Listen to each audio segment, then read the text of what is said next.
दुनिया के नक्शे पर एक ऐसा जजीरा जो बर्फ से ढका हुआ है, आबादी ना होने के बराबर है, लेकिन अमेरिका, चीन और रूस तीनों इस पर गहरी नजर रखे हुए हैं। सवाल ये है, आखिर ग्रीनलैंड में ऐसा क्या खास है? तो चलते हैं वीडियो की तरफ। ग्रीनलैंड दुनिया का सबसे बड़ा जजीरा है, जिसका कुल रकबा 21,66,000 मुरब्बा किलोमीटर है। ये ऑस्ट्रेलिया से भी दोगुना बड़ा है। ये शुमाली अटलांटिक और आर्टिक समंदर में वाक़या है, कनाडा से सिर्फ 250 किलोमीटर दूर और यूरोप से 1000 किलोमीटर मगरिब में वाक़या है। इस जजीरे का 84% हिस्सा मोटी बर्फ की चादर से ढका हुआ है। इस बर्फ की औसत मोटाई 1.5 किलोमीटर है और कुछ जगहों पर 3 किलोमीटर तक पहुंच जाती है। अगर ये बर्फ पूरी तरह पिघल जाए तो समुद्री सतह 7.2 मीटर तक बढ़ जाएगी। इससे बड़े बड़े शहर डूब सकते हैं। ग्रीनलैंड की कुल आबादी सिर्फ 56,000 के करीब है। यहाँ पर ज्यादातर इन्यूट कौम के लोग रहते हैं, जो हजारों साल से यहाँ बसे हुए हैं, और इसका दारुल हुकूमत न्यूयॉर्क है, जहाँ सिर्फ 19,000 लोग रहते हैं। मौसम यहाँ इंतहाई सर्द है। सर्दियों में दर्जा हरारत -50 डिग्री से भी नीचे गिर जाता है। गर्मियों में 0 डिग्री के करीब रहता है।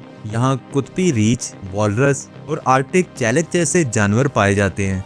ग्रीनलैंड का नाम वाइकिंग दरियाफ्त कुंदा एरिक द रेड ने रखा था। इन्होंने इसे सबज जमीन कहा ताकि लोग यहाँ आबाद हो सकें। हालांकि ये ज्यादातर सफेद बर्फ से ढका हुआ है। ग्रीनलैंड डेनमार्क का एक खुद मुख्तार इलाका है। ये 1721 में डैनिश नौआबादी बना। 1953 में ये सरकारी तौर पर डेनमार्क का हिस्सा कहलाया। 2009 में ग्रीनलैंड को वसी खुद मुख्तारी मिली। अब दाखिली मामला जैसे तालीम, सेहत और कानूनी इसकी अपनी हुकूमत के पास है। दिफा, करेंसी और खारजा पॉलिसी डेनमार्क के कंट्रोल में है। 2021 के इंतखाबात में मुकम्मल आजादी की तहरीक मजबूत हुई। ग्रीनलैंड की तारीख बहुत दिलचस्प है। दूसरी आलमी जंग में अमेरिका ने यहाँ फौजी अड्डे बनाए। 1946 में सदर हैरी ट्रूमैन ने डेनमार्क से इसे $100 मिलियन में खरीदने की पेशकश की। डेनमार्क ने तब तो इनकार कर दिया। फिर 2019 में डोनाल्ड ट्रंप ने खुले अल्फाज में कहा कि हमें ग्रीनलैंड खरीदना है। डेनमार्क के वजीर-ए-आज़म ने जवाब दिया कि ग्रीनलैंड फरोख्त के लिए नहीं है। ये बयान दुनिया भर में वायरल हो गया। अमेरिका की सबसे बड़ी दिलचस्पी ग्रीनलैंड की जोग्राफियाई पोजीशन है। ये आर्टिक का गेटवे है। रूस से सिर्फ 3000 किलोमीटर दूर है। 1951 में अमेरिका ने थोल एयरबेस बनाया,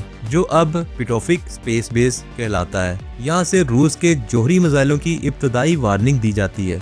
2023 में अमेरिकी फौजियों की तादाद 200 मजीद बढ़ा दी गई। रूस ने आर्टिक में 40 नए एयरफील्ड्स बना लिए हैं। चीन ने पोलर सिल्क रोड का मंसूबा शुरू कर दिया। अमेरिका को खदशा है कि ग्रीनलैंड इन दोनों मुल्कों का फौजी मरकज न बन जाए, जैसा कि आर्कटिक में तेल, गैस और मादनियात की दौड़ शिद्दत इख्तियार कर चुकी है। ग्रीनलैंड की बर्फ के नीचे अरबों डॉलर के वसाइल छुपे हुए हैं। यहाँ 31 बिलियन बैरल तेल और 150 ट्रिलियन क्यूसिक फीट गैस मौजूद है। सोने, यूरेनियम और जिंक के अलावा नायाब मादनियात भी हैं। ये नायाब मादनियात रेयर अर्थ एलिमेंट्स, जो कि इलेक्ट्रिक गाड़ियों, स्मार्टफोन्स और जदीद हथियारों में इस्तेमाल होती हैं। चीन फिलहाल दुनिया की 95% नायाब मादनियात कंट्रोल करता है और ग्रीनलैंड इस मोनोपोली को तोड़ सकता है। ग्लोबल वार्मिंग इसे मजीद अहम बना रही है। 1990 से अब तक 270 बिलियन टन बर्फ पिघल चुकी है। इससे नॉर्दर्न सी रूट खुल रहा है। ये यूरोप से एशिया तक का 30% से भी मुख्तसर रास्ता है। आलमी तजारत $1 ट्रिलियन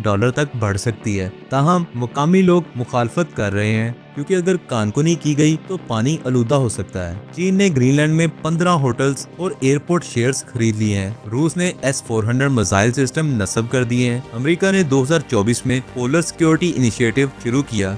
इसके तहत नए बर्फ शकन जहाज बनाए गए। अमेरिकी कांग्रेस ने ग्रीनलैंड को $1 बिलियन की इमदाद की पेशकश की और ट्रंप भी अब ग्रीनलैंड को खरीदने के मामले में सीरियस है। ग्रीनलैंड 2030 तक मुकम्मल आजादी हासिल कर सकता है और ये नायाब मादनियात की आलमी जंग है। अब अमेरिका ग्रीनलैंड को हथियाना चाहता है ताकि अमेरिका का चीन पर इन्हिसार कम हो जाए। ग्रीनलैंड कोई बर्फ का सादा जजीरा तो नहीं, ये मुस्तकबिल की ताकत, वसाइल और जंगी हिकमत अमली की कुंजी है।